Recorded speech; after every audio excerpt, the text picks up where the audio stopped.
ناظرین محترم، جیسا کہ آپ سب کو پتہ ہے کہ پارا چنار میں بہت زیادہ ظلم ہو رہا ہے اور بہت سارے شیعہ نوجوانوں کو شہید کیا گیا ہے۔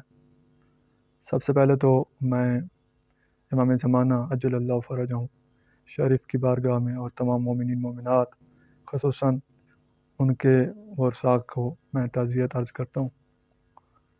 ہر انسان نے، بلکہ ہر جس میں بھی اللہ نے روح ڈالی ہے اس نے مر جانا ہے۔ قرآن کا فیصلہ ہے کل نفس ذائقۃ الموت، ہر ذی روح نے ایک نہ ایک دن چلا ہی جانا ہے، کچھ پہلے اور کچھ بعد میں۔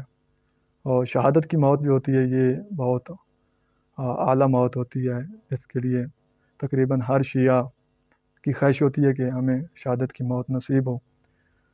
اور جو بھی ظلم کر رہے ہیں اللہ ان پہ لعنت کرے۔ اور پاکستانی میں حکومت سے بھی گزارش کروں گا